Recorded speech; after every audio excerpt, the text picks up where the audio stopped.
ఈరోజు మన కారపొడి పసుపు ఎట్లా తయారు చేస్తానమో చూద్దాం రండి.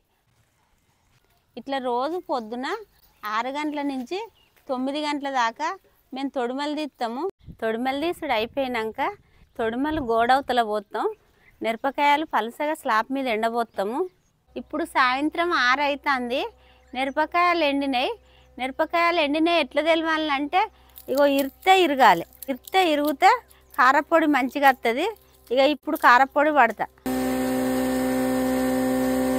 కారపొడి పట్టుడైపోయినాక కారపొడి వేడిగా ఉంటుంది కాబట్టి ఒక నైట్ అంతా చల్లార పెట్టాలి.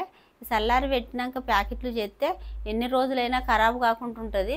కారం నిన్న పట్టిన కారము నైట్ అంతా చల్లారినాక ఇట్లా ట్రబ్బులో తెచ్చుకొని జోకి ప్యాకింగ్ చేస్తాము.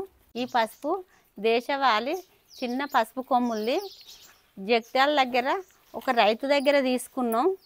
ఈ సీజన్దే ప్యాకింగ్ చేసుడు అయిపోయినాక ఇట్లా అడ్రస్ స్టిక్కర్ వేస్తాము. అడ్రస్ స్టిక్కర్ వేసినాక మా ఊరికి 30 కిలోమీటర్ల దూరం హన్మకొండ ఉంటుంది. ఆ హన్మకొండల కొరియర్ షాప్లో మేము ఇచ్చేస్తాము. పెట్టే ప్రతి ఆర్డరు మాకు ఒక 10 మంది దాకా ఉపాధి కలుగుతుంది. ఫ్రెష్ కారపొడి పసుపు కావాలనుకున్న వాళ్ళు మా వాట్సాప్ నెంబర్కు మెసేజ్ చేయండి.